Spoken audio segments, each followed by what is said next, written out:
रमजान का मुबारक महीना भी शुरू होने वाला है। मैं आप सभी को और सभी देशवासियों को रमजान की भी मुबारकबाद देता हूँ। जहाने खुसरो का ये गुलदस्ता इसी तरह खिलता रहे। हजरत अमीर खुसरो ने जन्नत से की थी। हमारा हिंदुस्तान जन्नत का वो बगीचा है जहाँ तहजीब का हर रंग फला फूला है। हजरत निजामुद्दीन की महफिलों ने मोहब्बत के दिए जलाए, मस्जिदों या खानकाहों तक सीमित नहीं रखा। उन्होंने पवित्र कुरान के हर्फ पढ़े तो वेदों के स्वर भी सुने। उन्होंने अजान की सदा में भक्ति के गीतों की मिठास को जोड़ी। यहाँ हमें कबीर भी मिले, रहीम भी मिले और रसखान भी मिले। कार्यक्रम में उपस्थित डॉक्टर कर्ण सिंह जी,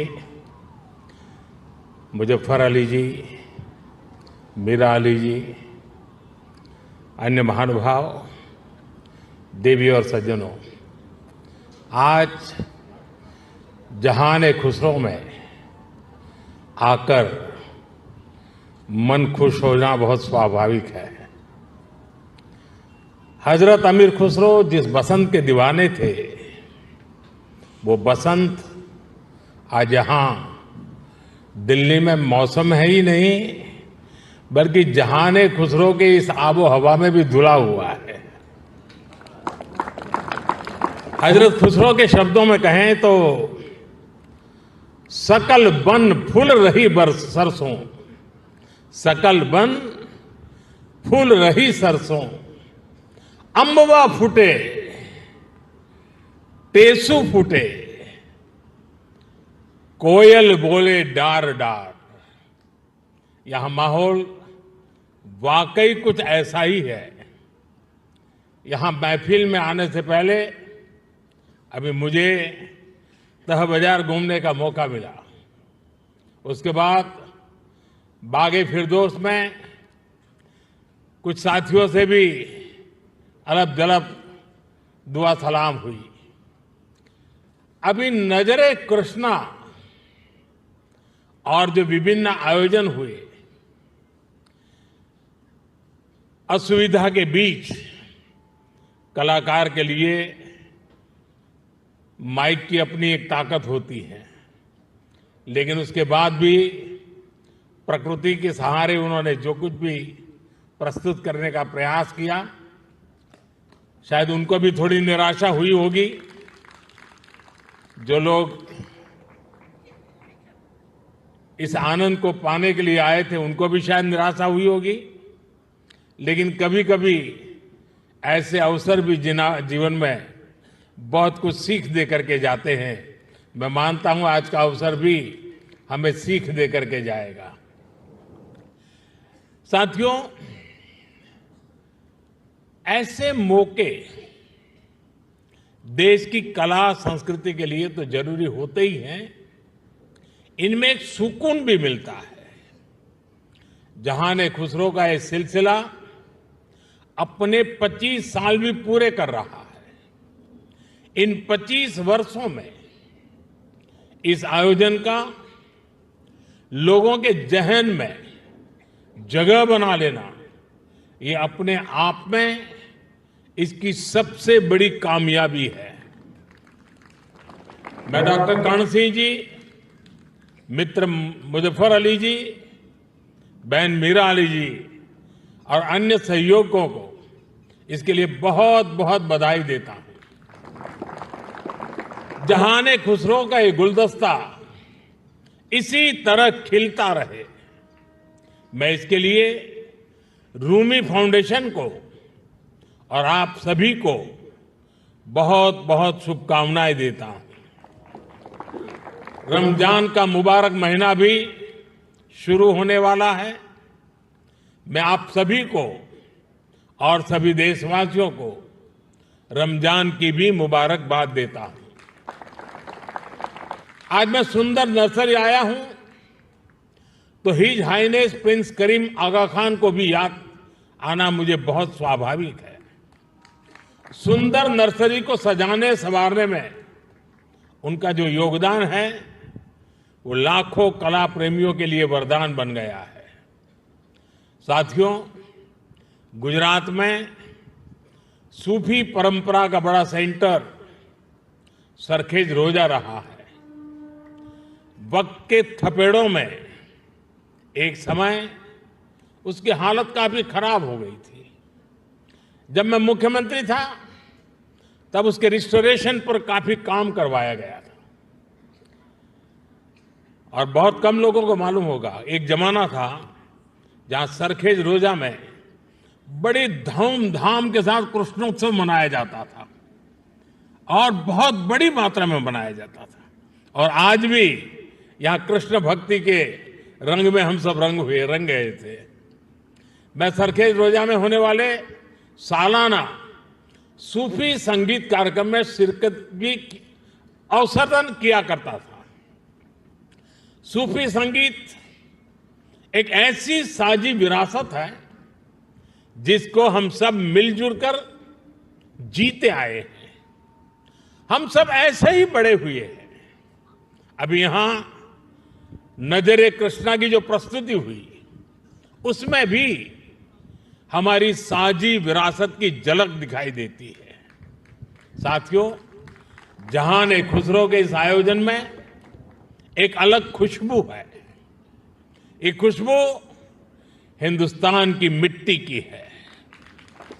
वो हिंदुस्तान जिसकी तुलना हजरत अमीर खुसरो ने जन्नत से की थी।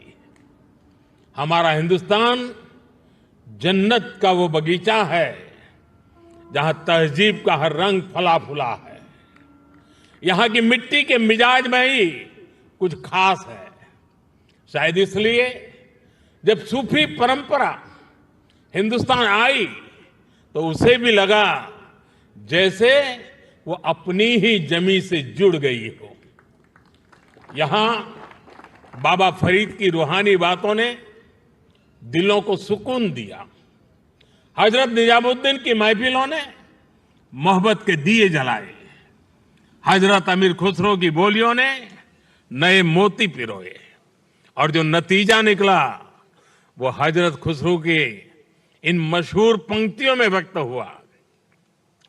बन के पंछी भय बावरे, बन के पंछी भय बावरे, ऐसी बिन बजाई सांवरे, तार तार की तान निराली, जुम रही सब वन की डारी। भारत में सूफी परंपरा ने अपनी एक अलग पहचान बनाई। सूफी संतों ने खुद को महज मस्जिदों या खानकाहों तक सीमित नहीं रखा। उन्होंने पवित्र कुरान के हर्फ पढ़े तो वेदों के स्वर भी सुने। उन्होंने अजान की सदा में भक्ति के गीतों की मिठास को जोड़ी। और इसलिए उपनिषद, जिसे संस्कृत में एकम सत विप्राहा बहुधा वदंती कहते थे, हजरत निजामुद्दीन औलिया ने वही बात हर कौम रास्त राहे दिने व किबला गाहे जैसे सूफी गीत गाकर कही। अलग अलग भाषा, शैली और शब्द, लेकिन संदेश वही। मुझे खुशी है कि आज जहान खुसरो उसी परंपरा की एक आधुनिक पहचान बन गया है। साथियों, किसी भी देश की सभ्यता उसकी तहजीब को स्वर उसके गीत संगीत से मिलती है। उसकी अभिव्यक्ति कला से होती है। हजरत खुसरो कहते थे, भारत के संगीत में एक सम्मोहन है, एक ऐसा सम्मोहन कि जंगल में हिरण अपने जीवन का डर भूलकर स्थिर हो जाते थे। भारतीय संगीत के इस समंदर में सूफी संगीत एक अलग रौ के तौर पर आकर मिला था और इस समंदर की खूबसूरत लहर बन गया। जब सूफी संगीत और शास्त्रीय संगीत की वो प्राचीन धाराएं एक दूसरे से जुड़ी तो हमें प्रेम और भक्ति की नई कल कल सुनने को मिली। यही हमें हजरत खुसरो की कवाली में मिली। यही हमें बाबा फरीद के दोहे मिले, बुल्ले शाह के स्वर मिले, मीर के गीत मिले। यहां हमें कबीर भी मिले, रहीम भी मिले और रसखान भी मिले। इन संतों और औलियों ने भक्ति को एक नया आयाम दिया। आप चाहे सूरदास को पढ़ें या रहीम और रसखान को, या फिर आप आंख बंद करके हजरत खुसरो को सुने। जब आप गहराई में उतरते हैं तो उसी एक जगह पहुंचते हैं। ये जगह है आध्यात्मिक प्रेम की वो ऊंचाई जहां इंसानी बंदी से टूट जाती है और इंसान और ईश्वर का मिलन महसूस होता है। आप देखिए, हमारे रसखान मुस्लिम थे लेकिन वो हरिभक्त थे। रसखान भी कहते हैं, प्रेम हरि को रूप है, क्यों हरि प्रेम स्वरूप। एक होई दुवैयो लसई, जो सूरज और धूप। यानी प्रेम और हरि दोनों वैसे ही एक ही रूप है जैसे सूरज और धूप। और यही एहसास तो हजरत खुसरो को भी हुआ था। उन्होंने लिखा था, खुसरो दरिया प्रेम का सो उल्टी वाकी धार, जो उतरा सो डूब गया, जो डूबा सो पार। यानी प्रेम में डूबने से ही भेद की बाधाएं पार होती है। यहां अभी जो भव्य प्रस्तुति हुई उसमें भी हमने यही महसूस किया है। साथियों, सूफी परंपरा ने न केवल इंसान की रूहानी दूरियों को खत्म किया बल्कि दुनियावी दूरियों को भी कम किया है। मुझे याद है साल 2015 में जब मैं अफगानिस्तान की पार्लियामेंट गया था तो वहां मैंने बड़े भाव भरे शब्दों में रूमी को याद किया था। 8 शताब्दी पहले रूमी वहां के ही बल्ख प्रांत में पैदा हुए थे। मैं रूमी के लिखे का हिंदी एक तर्जुमा जरूर यहां दोहराना चाहूंगा, क्योंकि ये शब्द आज भी उतने ही प्रासंगिक है। रूमी ने कहा था, शब्दों को ऊंचाई दे, आवाज को नहीं। शब्दों को ऊंचाई दे, आवाज को नहीं, क्योंकि फूल बारिश में पैदा होते हैं, तूफान में नहीं। उनकी एक और बात मुझे याद आती है।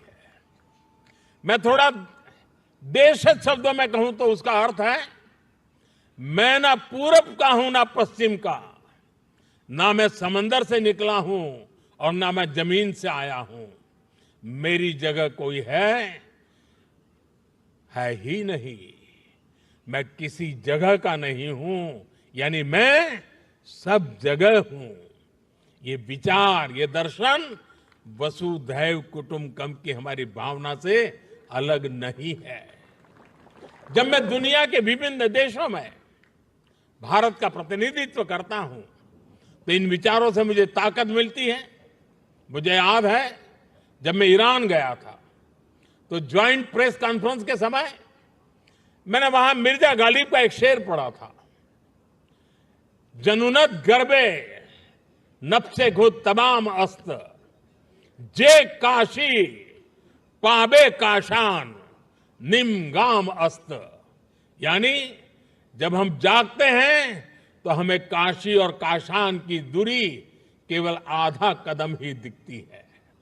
वाकई आज की दुनिया के लिए जहां युद्ध मानवता का इतना बड़ा नुकसान कर रहा है, वहां ये संदेश कितने काम आ सकता है। साथियों, हजरत अमीर खुसरो को तृतीय हिंद कहा जाता है। भारत की तारीफ में, भारत से प्रेम में उन्होंने जो गीत गाए हैं, हिंदुस्तान की महानता और मनमोहकता का जो वर्णन किया है, वो उनकी किताब नू सिफहर में देखने को मिलता है। हजरत खुसरो ने भारत को उस दौर की दुनिया के तमाम बड़े देशों से महान बताया। उन्होंने संस्कृत को दुनिया की सबसे बेहतरीन भाषा बताया। वो भारत के मनीषियों को बड़े बड़े विद्वानों से भी बड़ा मानते हैं।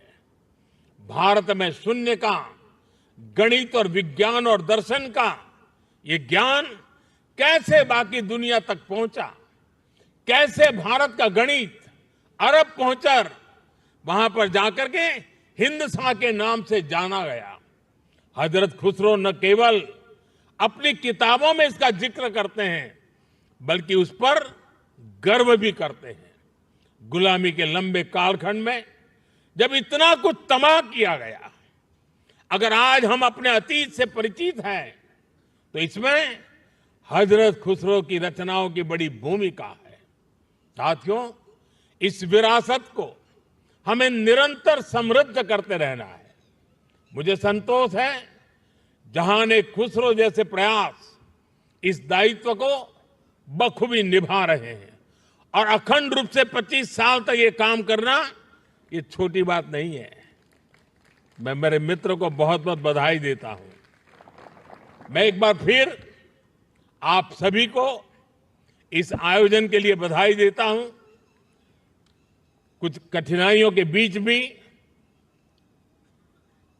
इस समारोह का मजा लेने का कुछ अवसर भी मिल गया। मैं इसके लिए मेरे मित्र का हृदय से आभार व्यक्त करता हूं। बहुत बहुत धन्यवाद, बहुत बहुत शुक्रिया।